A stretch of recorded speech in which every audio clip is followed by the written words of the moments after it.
జయ హో నా జన్మభూమి ఎంత గొప్పదో, జయ హో నను కన్న భూమి ఎంత గొప్పదో.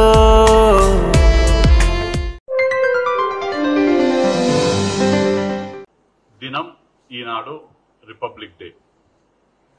ఇలాంటి అత్యంత పవిత్రమైనటువంటి దినం నాడు ఏమాత్రం విలువలు లేని, విధానాలు లేని, అహంకారపూరిత అవకాశవాద రాజకీయాలు అలవాటుగా మలుచుకున్న ఒక వ్యక్తి గురించి మాట్లాడాల్సినటువంటి అవసరం, ఆవశ్యకత ఇవాళ రావడం దురదృష్టకరంగా నేను భావిస్తున్నా. ఆ వ్యక్తి ఎవరో కాదు, మాజీ తెలుగుదేశం పార్టీ నాయకురాలు, మాజీ సమాజ్వాద్ పార్టీ శాసనసభ్యురాలు, మాజీ కాంగ్రెస్ పార్టీ జెడ్పీటీసీ సభ్యురాలు, మాజీ కాంగ్రెస్ పార్టీ శాసనసభ్యురాలు, మాజీ కాంగ్రెస్ పార్టీ మంత్రివర్యులు, ప్రస్తుతం భారతీయ జనతా పార్టీ జాతీయ ఉపాధ్యక్షురాలు డికే అరుణ గారు. వారి రాజకీయ ప్రస్థానం చెప్తూ ఉంటే మాజీ తెలుగుదేశం, మాజీ సమాజ్వాదీ పార్టీ, మాజీ కాంగ్రెస్, ప్రస్తుత బీజేపీ, భవిష్యత్తులో ఒకవేళ అసదుద్దీన్ ఓవైసీ గారు పిలిస్తే వాళ్ళ పార్టీ బలంగా ఉంటే భవిష్యత్తులో బహుశా ఎంఐఎం నాయకురాలు కూడా కావచ్చు. అంటే ఈ రాజకీయ ప్రస్థానం చూస్తే ఏ పార్టీ అయితే స్థాయి కల్పించి, ఏ పార్టీ అయితే రాజకీయంగా ప్రాణం పోస్తుందో ఆ పార్టీకి దగా చేసే వ్యక్తిగా డికే అరుణ కన్నా దగాకోరు అరుణగా చెప్తే బాగుంటుందని నేను అనుకుంటున్నాను. అంతేకాదు, ఇష్టం వచ్చినట్టు మాట్లాడు, నోటికి ఏదొస్తే అది మాట్లాడే అలవాటు ఉంది కాబట్టి, దివాలా మాటలు మాట్లాడే వ్యక్తి కాబట్టి డికే అరుణ కన్నా దివాలా కోరు అరుణ అంటే బెటర్ అని పాలమూరు ప్రజలు భావిస్తుంటారు. నిన్న ఆవిడ మాట్లాడుతూ నా మీద కొన్ని వ్యక్తిగత ఆరోపణలు చేయడం జరిగింది. మొదటగా ఆ ఆరోపణలకు స్పందిస్తూ అసలు విషయానికి వస్తాను. వారు మాట్లాడుతూ వంశీచంద్ర రెడ్డి తల్లి పాలు తాగి రొమ్ము గుద్దే రకమైన మాట మాట్లాడటం జరిగింది. తల్లి పాలు తాగి రొమ్ము గుద్దే రకమని డికే అరుణ గారు మాట్లాడితే దయ్యాలు వేదాలు వల్లించినట్టుగా ఉన్నది. ఆ మాట ఎవరు మాట్లాడాలి? పుట్టింది కాంగ్రెస్ లా, బతికింది కాంగ్రెస్ లా, ఎదిగేది కాంగ్రెస్ లా, సచ్చేది కాంగ్రెస్ లా అయ్యేటువంటి వంశీచంద్ర రెడ్డి మాట్లాడాలి ఆ మాటలు. ఏ వ్యక్తి మీద? ఏ పార్టీ అయితే నీకు ప్రాణం పోసిందో, ఏ పార్టీ అయితే మీకు రాజకీయ భిక్ష పెట్టిందో, తెలుగుదేశం పార్టీలో ఉన్నప్పుడు రాజకీయ భిక్ష కోసం కాంగ్రెస్ పార్టీని ఆశ్రయిస్తే మీ సొంత నియోజకవర్గమైనటువంటి గద్వాల నియోజకవర్గంలో పోటీ చేయనికే భయపడితే, పోటీ చేయలేక ఓడిపోతామనే భయంతో గద్వాల నుంచి పారిపోతే పాన్గల్ జెడ్పీటీసీ అభ్యర్థిగా కాంగ్రెస్ పార్టీ టికెట్ ఇచ్చి పాన్గల్ జెడ్పీటీసీగా రాజకీయ భిక్ష పెట్టింది కాంగ్రెస్ పార్టీ డికే అరుణ గారికి. డికే అరుణ గారు మొదటి ఎన్నుకోబడ్డటువంటి పదవి కాంగ్రెస్ పార్టీ బీఫామ్ మీద పాన్గల్ జెడ్పీటీసీగా, ఆమె నియోజకవర్గంలో కాదు కొల్లాపూర్ నియోజకవర్గంలో పాన్గల్ జెడ్పీటీసీగా రాజకీయంగా కాంగ్రెస్ పార్టీ భిక్ష పెట్టింది. తర్వాత సమాజ్వాదీ పార్టీ, తర్వాత మళ్ళా కాంగ్రెస్ పార్టీ ఎమ్మెల్యే టికెట్ ఇచ్చింది, కాంగ్రెస్ పార్టీ మంత్రిని చేసింది, జిల్లా మొత్తం అప్పచెప్పింది. ఇవాళ డికే అరుణ గారికి ఉన్నటువంటి రాజకీయంగా ఉన్నటువంటి పదవులు కానీ, రాజకీయంగా ఉన్నటువంటి హోదాలు అన్ని కూడా ఇచ్చింది కాంగ్రెస్ పార్టీ. అట్లాంటి కాంగ్రెస్ పార్టీ కష్టాలలో ఉంటే కాంగ్రెస్ పార్టీని మోసం చేసి నాకు 15 కోట్లు ఇస్తేనే నేను ఎంపీగా పోటీ చేస్తా అని చెప్పి కాంగ్రెస్ పార్టీకి మోసం చేసినటువంటి వ్యక్తి డికే అరుణ గారు. వాస్తవానికి నేననాలే, తల్లి పాలు తాగి రొమ్ము గుద్దే రకం డికే అరుణ, దగాకోరు అరుణ దివాలా కోరు అరుణ నేను అనాలి కానీ ఆ మాటలు ఇవాళ నేను ఆ విధంగా నన్ను ఆ మాటలు అంటుంటే నిజంగా హాస్యాస్పదంగా ఉంది. నేను ఎవరినో కాదు, చల్లా వంశీచంద్ రెడ్డిని, కాంగ్రెస్ పార్టీలో పుట్టిన, ఎన్ఎస్యుఐలో విద్యార్థి దశలో కాంగ్రెస్ పార్టీలో వచ్చి ఎన్ఎస్యుఐ రాష్ట్ర అధ్యక్షునిగా, యువజన కాంగ్రెస్ రాష్ట్ర అధ్యక్షునిగా, ఏఐసిసి కార్యదర్శిగా, ఇవాళ సిడబ్ల్యూసి ప్రత్యేక ఆహ్వానితుడిగా, కాంగ్రెస్ పార్టీ శాసనసభ్యునిగా నేను గర్వంగా చెప్తా. ఇప్పటికీ ఎప్పటికైనా నేను పుట్టింది కాంగ్రెస్ లా, నేను సచ్చేది కాంగ్రెస్ లా.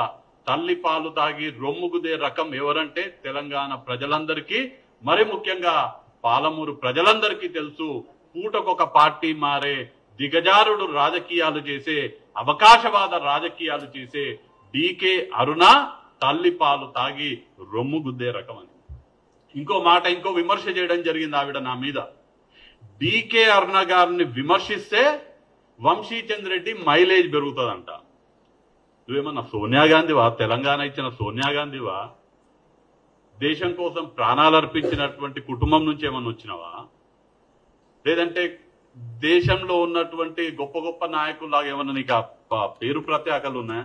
మిమ్మల్ని మీ పేరు తీసుకోవాలంటే కూడా సిగ్గైతున్నది నాకు. అట్లాంటి వ్యక్తిత్వం మీది, అట్లాంటి రాజకీయ అవకాశవాద రాజకీయ ప్రస్థానం మీది అని తెలియజేస్తూ, అసలు డీకే అరుణ రాజకీయ ప్రస్థానానికి, నా రాజకీయ ప్రస్థానానికి, నక్కకు నాగలోకానికి ఉన్నంత తేడా. ఆమె ఎన్ని పార్టీలు మారిందో ఆమెకే తెలియదు. నేను పుట్టింది ఒక పార్టీలో, సచ్చేంత వరకు ఒక పార్టీలో ఉంటా. నేను ఎప్పుడు కూడా ఎన్ని ఇబ్బందులు వచ్చినా గానీ ప్రతిపక్షంలో ఉన్న తప్ప అధికార పక్షం వాళ్ళు డబ్బులు ఇచ్చి, పదవులు ఇచ్చి, పనులు ఇచ్చి ఏ విధంగా లొంగ తీసుకోవాలనే ప్రయత్నం చేసినా లొంగనటువంటి నికార్స్ అయినటువంటి కాంగ్రెస్ కార్యకర్త ఈ వంశీచంద్ రెడ్డి. మీలాగా పూటకొక పార్టీ మారేటువంటి వ్యక్తిని కాదు. నేను మీ గురించి మాట్లాడి నా పరపతి పెంచుకోవాల్సిన అవసరం నాకు లేదు. నీ పరపతి ఏందో, నా పరపతి ఏందో మొన్న జరిగినటువంటి శాసనసభ ఎన్నికల్లోనే తేలిపోయింది. మీ నియోజకవర్గమైనటువంటి గద్వాలలో మీరు ఒక వ్యక్తికి టికెట్ ఇప్పించుకుంటే 7,558 ఓట్లు వచ్చినాయి మీరు బలపరిచిన అభ్యర్థికి. జాతీయ స్థాయిలో భారతీయ జనతా పార్టీ జాతీయ ఉపాధ్యక్షురాలు మీరు, మీ నియోజకవర్గంలో మీరు నిలబెట్టిన అభ్యర్థికి 7,558 ఓట్లు, 4వ స్థానం. నేను నా నియోజకవర్గంలో నేను బలపరిచినటువంటి అభ్యర్థికి మీకు మీ నియోజకవర్గం వచ్చిన దానికన్నా 10 రెట్ల ఓట్లు ఎక్కువ వచ్చినాయి. 75,858 ఓట్లు నేను బలపరిచినటువంటి కల్వకుర్తి నియోజకవర్గంలో కసిరెడ్డి నారాయణ రెడ్డి గారికి వచ్చినాయి. మీ ప్రస్తావన తీసుకొని నా పరపతి పెంచుకునే ప్రయత్నం చేస్తానా? మీరు కాంగ్రెస్ పార్టీలో చేరక ముందు నుంచి నేను కాంగ్రెస్ పార్టీలో ఏఐసిసి సభ్యులుగా ఉన్నా. నేను 2006 నుంచి కంటిన్యూస్ గా ఇప్పటి వరకు అఖిల భారత కాంగ్రెస్ కమిటీ సభ్యులుగా ఉన్నా. మీరు కాంగ్రెస్ పార్టీలో చేరిందే 2009న. మీరు మొదటగా ఏఐసిసి సభ్యురాలైంది నా తర్వాత 5 ఏళ్ల తర్వాత 2014 తర్వాత. మీరు కాంగ్రెస్ పార్టీలో మీకున్నటువంటి పార్టీలో అత్యంత గొప్ప పదవి ఏంటంటే పిసిసి వైస్ ప్రెసిడెంట్, పిసిసి ఉపాధ్యక్షురాలు. మీరు పిసిసి ఉపాధ్యక్షులుగా ఉన్నప్పుడు నేను అఖిల భారత కాంగ్రెస్ కమిటీ కార్యదర్శిగా ఉన్నా. ఒకే సమయంలో మీరేమో ఇక్కడ పిసిసి ఉపాధ్యక్షులు, నేను అఖిల భారత కాంగ్రెస్ కమిటీ కార్యదర్శిగా ఉన్నా. మన ఇద్దరి రాజకీయ ప్రస్థానం బేరీజు వేసుకుంటే కూడా నేను ప్రజాక్షేత్రంలో ఎన్నికల్లో పోటీ చేయడం ప్రారంభించింది 2014లో. మీరు 2014లో పోటీ చేసిండ్రు. 2014లో నేను గెలిచినా, మీరు గెలిచిండ్రు. 2018లో నేను మళ్ళా పోటీ చేసిన, 14లో నేను కాంగ్రెస్ నుంచి చేసిన, మీరు కాంగ్రెస్ నుంచి చేసిండ్రు. 18లో నేను కాంగ్రెస్ నుంచి చేసిన, మీరు కాంగ్రెస్ నుంచి చేసిండ్రు. ప్రజలు మనల్ని ఆశీర్వదించలేదు. నేను 14లో ఓడిపోయినా, 18లో ఎమ్మెల్యేగా ఓడిపోయినా, మీరు 18లో ఎమ్మెల్యేగా ఓడిపోయినారు. తదనంతరం మిమ్మల్ని మహబూబ్ నగర్ లోక్సభ స్థానం నుంచి పోటీ చేయమని కాంగ్రెస్ పార్టీ కోరింది నిజమా కాదా? నేను అడుగుతున్నా, మీరు సమాధానం చెప్పాలి. అడిగినప్పుడు నాకు 15 కోట్లు ఇస్తేనే నేను పోటీలో ఉంటానని చెప్పిన మాట వాస్తవం కాదా? మళ్ళీ ఒకసారి ప్రశ్నిస్తున్నా. 14లో ఇద్దరం శాసనసభ్యులమైనము, 18లో ఇద్దరం కాంగ్రెస్ పార్టీ తరఫున ఓడిపోవడం జరిగింది. 18లో 2019లో మళ్ళా మీరు పోటీ చేసిండ్రు, నేను పోటీ చేసిన. మీరు పార్టీ మారి మీకు ప్రాణం ఇచ్చినటువంటి కాంగ్రెస్ పార్టీకి వెన్నుపోటు పొడిచి ఏ కాంగ్రెస్ పార్టీ కార్యకర్తలైతే మిమ్మల్ని 2009 నుంచి 2019 వరకు అంటే 10 సంవత్సరాలు ఏ కాంగ్రెస్ పార్టీ కరడుగట్టిన పాలమూరు కార్యకర్తలైతే మిమ్మల్ని భుజాన పైన మోసిండ్రో, మీ జెండా ఎత్తుకున్నారో, మీకోసం మనం ప్రతిపక్షంలో ఉన్నప్పుడు లాఠీ దెబ్బలు తిన్నారో వాళ్ళందరికీ వెన్నుపోటు పొడిచి అధికార పక్షమైనటువంటి భారతీయ జనతా పార్టీకి పోయి పోటీ చేసినారు. నేను కాంగ్రెస్ నుంచి పోటీ చేసిన. మన ఇద్దరు ప్రస్థానం ఒకటే. నేను రాజకీయ ప్రస్థానం ఎన్నికల్లో పోటీ చేయడం ప్రారంభించినాక మీరు ఒకసారి ఎమ్మెల్యే అయినరు, నేను ఒకసారి ఎమ్మెల్యే అయినా. మీరు 2 ఎన్నికలు ఓడిపోయినరు, నేను 2 ఎన్నికలు ఓడిపోయినా. నాకన్నా గొప్ప రాజకీయ చరిత్ర మీదేం కాదు. వాస్తవానికి మీకన్నా నేనే వయసులో చిన్నవాడినైనా గాని, రాజకీయంగా గాని, వ్యక్తిత్వంలో గాని మీకన్నా నాదే గొప్ప విలువలతో కూడినటువంటి రాజకీయ ప్రస్థానమని ఈ సందర్భంగా తెలియజేస్తున్నాను. నేను ఇంకో విమర్శ చేయడం జరిగింది నా మీద. మొన్న జరిగినటువంటి శాసనసభ ఎన్నికల్లో నేను డబ్బులు తీసుకొని టికెట్ అమ్ముకున్నాననే విమర్శ డీకే అరుణ గారు నా మీద చేయడం జరిగింది. నేను నిజంగానే డబ్బులకి లొంగి రాజకీయాలు చేసే వ్యక్తినైతే ఇవాళ నేను, నా కుటుంబం ఒక చిన్న డబుల్ బెడ్రూమ్ కిరాయి అపార్ట్మెంట్ లో ఉండము. మీలాగా బంగ్లాల మీద బంగ్లాలు కట్టుకొని, మీలాగా అంటే ఎన్ని బంగ్లాలు ఉన్నాయో తెలియకుండా మీలాగా చాలా లావిష్ గా జీవితం నేను గడిపేవాడిని. రాజకీయ విలువలతో కూడినటువంటి వ్యక్తిత్వం నాది. నా వ్యక్తిత్వం తెరిచిన పుస్తకం లాంటిది. నా వ్యక్తిత్వానికి మేకప్ లేనటువంటి రాజకీయ వ్యక్తిత్వం నాది. ఆ మాటలు అననీకే నీకు మనసెట్లు వచ్చిందని నేను ఈ సందర్భంగా డీకే అరుణ గారిని ప్రశ్నిస్తున్నా.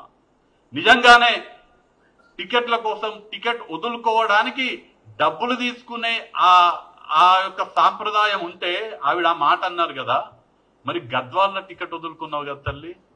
ఎన్ని కోట్లు తీసుకొని గద్వాల టికెట్ వదులుకున్నావు? నిజంగానే టికెట్ వదులుకుంటే డబ్బులు తీసుకొని వదులుకున్నట్టయితే మన గద్వాల టికెట్ ఎన్ని కోట్లకు అమ్ముకున్నారు, ఎన్ని కోట్లు తీసుకొని గద్వాల టికెట్ వదులుకున్నారో డీకే అరుణ గారు ఇవాళ పాలమూరు జిల్లా ప్రజలకు, తెలంగాణ ప్రజలకు చెప్పాలని ఈ సందర్భంగా నేను కోరుతున్నా. ఇక వ్యక్తిగత విషయాలకి, వాస్తవానికి ఏ వ్యక్తి అయినా కానీ రాజకీయాలలో ఉన్నప్పుడు వ్యక్తిగత విషయాలకు పోకూడదని బలంగా నమ్మేటువంటి వ్యక్తిని నేను. అదే ముఖ్యంగా మహిళల పట్ల అత్యంత గౌరవంతో ఉండాలనే ఆలోచన కలిగినటువంటి వ్యక్తిని నేను. కానీ నా మీద వ్యక్తిగత ఆరోపణలు చేసినారు కాబట్టి ప్రజలకు వివరాలు తెలపాల్సినటువంటి బాధ్యత రాజకీయాల్లో ఉన్నటువంటి మనకు ఉంటది. కాబట్టి నేను వారు నా మీద చేసినటువంటి ఆరోపణలకు సమాధానంగా ఈ విషయాలు తెలియజేస్తున్నా. ఇక చివరగా వారు నిన్న చాలా స్పష్టంగా చెప్పడం జరిగింది. మొన్న నేను మహబూబ్ నగర్ లో ఉన్నప్పుడు ఒక మాట చెప్పిన, మీరు 2019 లోక్సభ ఎన్నికల్లో పోటీ చేయాలంటే నాకు 15 కోట్లు ఇవ్వాలని పార్టీని డిమాండ్ చేసిన మాట వాస్తవం అని నేను చెప్పడం జరిగింది. అది నిరూపించడానికి నేను మహబూబ్ నగర్ లో ఎక్కడైనా సరే ఏ రామ మందిరం దగ్గర ప్రమాణం చేయడానికైనా సిద్ధంగా ఉన్నా. మీరు సిద్ధంగా ఉన్నారా? రాముడంటే నీతికి, నిజాయితీకి, ధర్మానికి మారుపేరు, సత్యానికి మారుపేరు. నేను సత్యం చెప్తున్నా అని నేను మొన్న ప్రస్తావించినప్పుడు నిన్న డీకే అరుణ గారు నా యొక్క ఆ ఛాలెంజ్ ని స్వీకరించి డేట్, స్థలం నన్నైనా చెప్పమన్నారు, వారైనా చెప్తా అని చెప్పడం జరిగింది. నేను ఇందాక ఈ పాత్రికేయ సమావేశానికి వచ్చే ముందు డీకే అరుణ గారికి ఫోన్ చేయడం జరిగింది. ఒకవేళ వారు కనుక మాట్లాడితే వారికి అనుకూలంగా ఉన్నటువంటి డేటు, సమయము, స్థలం నిర్ణయిద్దామని వారికి ఫోన్ చేస్తే బహుశా ఇక్కడ బిజీగా ఉన్నారేమో, ఫోన్ లో కాంటాక్ట్ లోకి రాలేకపోయినారు. కాబట్టి ఇప్పుడు నేను చెప్తున్నాను, మహబూబ్ నగర్ జిల్లా కేంద్రంలో 28వ తారీఖు నాడు 11 గంటలకు టీచర్స్ కాలనీలో ఉండేటువంటి రామాలయానికి నేను వస్తాను.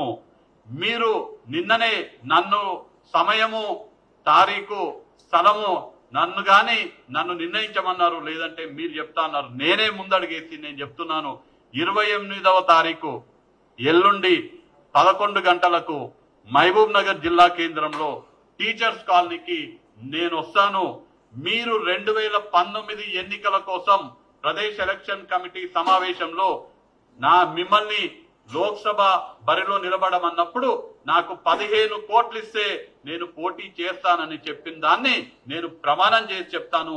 మీరు కూడా వచ్చి ప్రమాణం చేయవలసిందిగా నేను మిమ్మల్ని కోరుతూ, రాజకీయాలలో గౌరవంగా ఉండాలి, రాజకీయాలలో నీతి నిజాయితీతో ఉండాలి, రాజకీయాలలో మన ప్రస్తావన చూసి 10 మంది మేము కూడా రాజకీయాలు చేయాలి అనుకునే విధంగా మన వ్యవహార శైలి ఉండాలి, దాన్ని నేర్చుకోవాలని డికే అరుణ గారు తెలియజేస్తూ, మనం ఎంత ఆస్తులు సంపాదించుకున్నామో, ఎన్ని గొప్ప గొప్ప పదవులు మనం సాధించినాం అనేది కాదు, మనం ఎంత విలువలతోటి రాజకీయాలు చేసినామో, మనల్ని నమ్ముకున్నటువంటి ప్రజల కోసము, మనల్ని నమ్ముకున్నటువంటి కార్యకర్తల కోసము ఏం సాధించి పెట్టినామో, మన ప్రాంతం కోసం ఏం సాధించినాం అనేది ముఖ్యము అని ఈ సందర్భంగా నేను తెలియజేస్తూ, భవిష్యత్తులో వ్యక్తిగతంగా విమర్శలు చేస్తే ఊరుకునేది లేదు.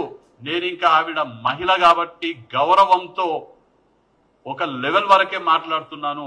ఇంకా దిగజారి గనక డికే అరుణ గారు మాట్లాడితే వారు తలదించుకోకుండా వారి మీద విమర్శలు చేయడం తథ్యమనే మాట తెలియజేస్తూ, 28వ తారీఖు 11 గంటలకు మహబూబ్ నగర్ కేంద్రంలో టీచర్స్ కాలనీలో కలుద్దామని తెలియజేస్తూ కృతజ్ఞతలు.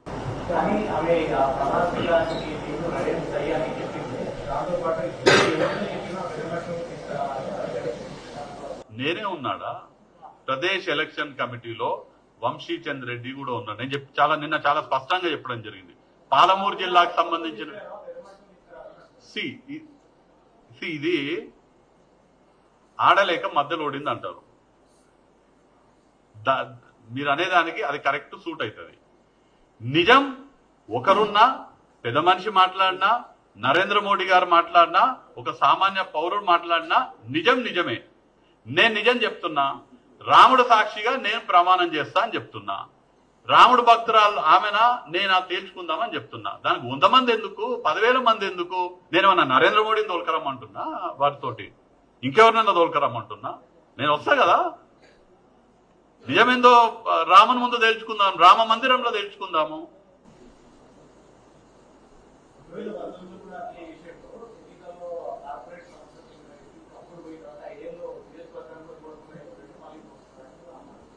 కార్పొరేట్ వ్యక్తికి అమ్ముడు పోవడం ఏంది? 2009 నేనే పోటీ చేసిన కదా.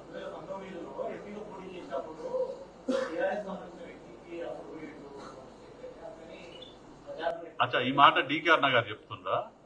ప్రచారం ఎట్లా జరిగిందో 2019లో చూడండి. వాస్తవానికి బుద్ధుండాలి ఆ మాట మాట్లాడనికే. సిగ్గు శరం ఉన్న మనిషి ఆ మాటలు మాట్లాడరు. కాంగ్రెస్ పార్టీలు ఉండి, కాంగ్రెస్ పార్టీ కార్యకర్తలు కష్టపడితే 10 ఏళ్లు అధికారం అనుభవించి, జిల్లా మొత్తం కాంగ్రెస్ పార్టీ పెద్దరికం చేసి, కాంగ్రెస్ పార్టీ ఇబ్బందుల్లో ఉంటే పోటీ చేయమంటే నాకు 15 కోట్లు ఇస్తని పోటీ చేసి, కాంగ్రెస్ పార్టీ కార్యకర్తలను మోసం చేసి, అధికార పార్టీ అయినటువంటి బీజేపీకి అమ్ముడు పోయి ఇవాళ నా మీద మాట్లాడుతుంది ఆ మాటలు. బుద్ధి శరం ఉండాలి ఆ మనిషికి. పైసలకు లొంగేటువంటి వ్యక్తి వంశీ చంద్ర రెడ్డి అయితే ఈ పార్టీకి 100 కోట్లు సంపాదించేటోని. కాన్స్టిట్యున్సీ చూడకుండా పోయిందంటే నేను ఎక్కడ కాన్స్టిట్యున్సీ వదిలిపోలేదు. 24 గంటలు ఆమె ఎన్ని గంటలు పనిచేస్తుందో రోజుకి ఒక్కసారి నాతో వచ్చి ఢిల్లీలో నాతో ఉంటే తెలుస్తుంది. 24 గంటలకు 20 గంటలు మినిమం పనిచేస్తాను నేను పార్టీ కోసం. అందుకే పార్టీ నన్ను ఆమె స్టేట్ల పిసిసి వైస్ ప్రెసిడెంట్ ఉంటే పార్టీ నన్ను దేశంలోనే అతి చిన్న వయసులో ఏఐసిసి కార్యదర్శిగా చేసింది. నాకు పార్టీ పట్ల ఉన్నటువంటి చిత్తశుద్ధి చూసి ఇవాళ దేశంలో అత్యంత చిన్న వయసులో ఉన్నటువంటి సిడబ్ల్యూసి స్పెషల్ ఇన్వైటీగా ఇవాళ దేశంలోనే అత్యంత చిన్న వయసు వ్యక్తిగా నేనున్నా. ఇది వంశీ చంద్ర రెడ్డి వంటి వ్యక్తిత్వము. ఇది వంశీ చంద్ర రెడ్డి యొక్క నిజాయితీ, పార్టీ పట్ల ఉన్నటువంటి చిత్తశుద్ధి. రేపు ఇదే చెప్తున్నదా, ఇన్ని అబద్ధాలు ఇన్ని దగాకోర మాటలు మాట్లాడుతుంది కదా. రేపు లోక్సభ ఎన్నికల్లో పార్టీ గనక నేను కోరుతున్న పార్టీకి నాకు మహబూబ్ నగర్ లోక్సభ నుంచి పోటీ చేసే అవకాశం ఇవ్వవలసిందిగా నేను కాంగ్రెస్ పార్టీని కోరడం జరిగింది, కోరుతాను కూడా. నాకు గనక మహబూబ్ నగర్ లోక్సభ ఎన్నికల్లో పోటీ చేసే అవకాశం వస్తే అప్పుడు ఎన్నికల క్షేత్రంలో కూడా ఎవరిది ధర్మము, ఎవరిది నిజాయితీ, ఎవరు నిజం చెప్తున్నారు అనేది ఎన్నికల క్షేత్రంలో కూడా తెలుసుకుందామని వాళ్ళు సవాల్ చేస్తున్నారు.